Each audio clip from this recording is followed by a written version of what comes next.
Help me reach 6,000 subscribers. Support the video with a like and leave your thoughts in the comments. I read everyone. Thank you. My name's Daniel, I'm 38, and I've been married to Megan for 8 years. When we met, she was warm, affectionate, and spontaneous. We couldn't keep our hands off each other. Our weekends were filled with laughter, small adventures, and a kind of closeness I'd never experienced before. Somewhere along the way, that version of us disappeared. It wasn't sudden. It was like watching paint fade over time. You can't tell when it lost its color, but one day you notice the wall looks dull. The smiles became shorter. The conversations more practical. Can you pick up milk? Replaced. I miss you. At first, I thought it was just the routine of marriage, the busyness of life. Work, bills, adult responsibilities, they drain you. I told myself every couple goes through phases. I tried to be patient, but patience slowly turned into loneliness. It started with excuses. I'm tired. I have a headache. I'm not in the mood tonight. I respected her space. I didn't want to be that husband who guilt-tripped his wife into anything. So I backed off. Days turned into weeks, weeks into months. I still tried. Hugs, compliments, date nights, but it always ended the same way. She'd smile politely, thank me for the effort, and then turn over in bed to scroll on her phone. One night, as we were getting ready for bed, I tried to talk about it. Meg, can we talk about us? She sighed, like she'd been waiting for this conversation but didn't have the energy to care. What about us? I just feel like we're roommates lately. I miss how close we used to be. She looked at me unbothered. Daniel, not everything has to revolve around intimacy. We're adults. We don't need to act like teenagers. It's not about acting like teenagers, I said quietly. It's about feeling wanted, feeling connected. She shook her head, pulled the blanket over her and said, if it's that important to you, fine. Once a month, happy? I stared at her, speechless. Once a month? Like scheduling a dentist appointment. I laughed, half in disbelief, half in pain. You're joking, right? She didn't even look up. No, I think that's fair. Once a month is plenty. Good night, Daniel. That night I didn't sleep. I lay there staring at the ceiling, thinking about how love can die without either person admitting it. The next morning I got up early, made coffee, and left for work without a word. On the drive there, something inside me clicked. If she wanted once a month, she'd get once a month. So I started spending my time differently. I stayed late at work. I met old friends for dinner. I took weekend shifts, volunteered for business trips. Home became a place I visited, not lived in. At first, she didn't notice. Or maybe she did and she didn't care.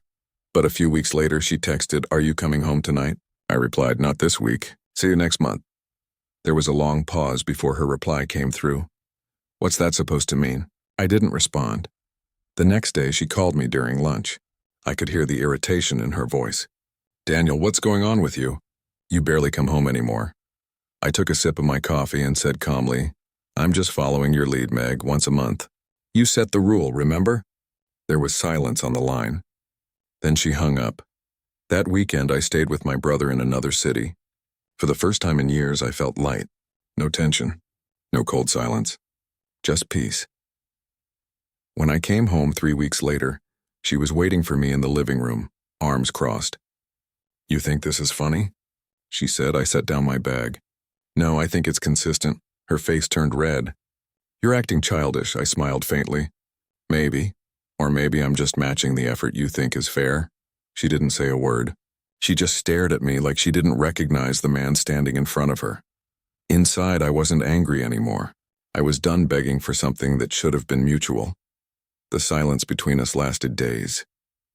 She didn't apologize, and I didn't try to start a conversation. We coexisted like two strangers paying rent in the same house, but something had shifted. This time, not in her favor. She wasn't the one withholding anymore. I was. The following month, I packed my overnight bag again, just like before. She watched from the kitchen, arms folded across her chest. Where are you going now? She asked. Nowhere special, I said, slipping my phone into my pocket. Just keeping the schedule. Her tone sharpened. So you're really going to keep this ridiculous game going? I paused at the door. You called it a rule, not me. I'm just honoring it. For a moment, her face softened, like she wanted to say something, but pride got in the way. She turned back to the sink, pretending not to care. That night I drove 2 hours out of town, checked into a quiet hotel and ordered room service. I scrolled through photos on my phone. Our wedding day, her smile, the way she looked at me when I first said I loved her. It didn't make me sad anymore. Just tired. People think heartbreak is loud, shouting, slamming doors, tears. But it's not. It's quiet. It's sitting in a hotel room at midnight, realizing you don't even miss the person you thought you couldn't live without. A few days later, Megan called again. This time her voice wasn't angry, it was worried. "Daniel, what's happening to us?" I didn't answer right away. I wanted to choose my words carefully. "You decided what we were, Meg. I just finally listened." She sniffed. "You're being cruel." "No," I said softly. Cruel was pretending everything was fine while I felt invisible. There was silence, then a shaky breath. "I didn't mean it like that," she whispered. "I just felt disconnected, overwhelmed. For 8 years?" I asked. "You were overwhelmed for 8 years?" She didn't reply. When I came home at the end of the month, she'd tried to make things normal again. The house smelled like dinner. The table was set. She even wore the perfume she used to when we first dated. I could see the effort, and part of me appreciated it. But another part knew it was too late.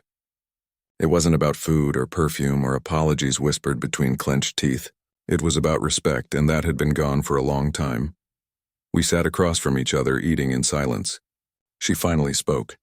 "Are we really going to keep living like this?" I set my fork down. "No, Megan, we're not." She looked relieved for half a second until I continued.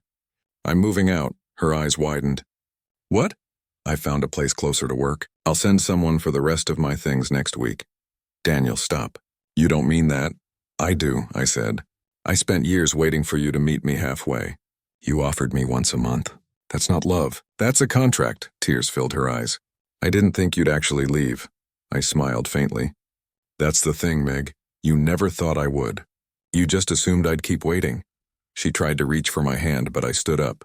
"I'm not angry anymore. I'm just done."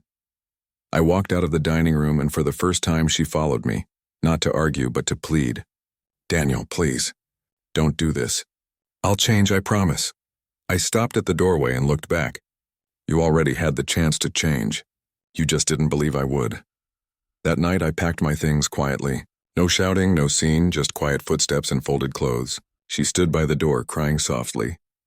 "Where will you go?" she asked. "Somewhere I'm wanted," I said. I moved into a small apartment overlooking the city. It wasn't fancy, but it was mine, peaceful. A few weeks later, she texted me. "I miss you. Can we talk?" I stared at the message for a long time. Then I typed back once a month, right? And hit send. I didn't block her. I didn't hate her. I just stopped waiting for her to love me the way I loved her. Sometimes the loudest revenge is silence. Sometimes the deepest love you can give someone is letting them face what they destroyed. And sometimes walking away isn't leaving. It's finally coming home to yourself.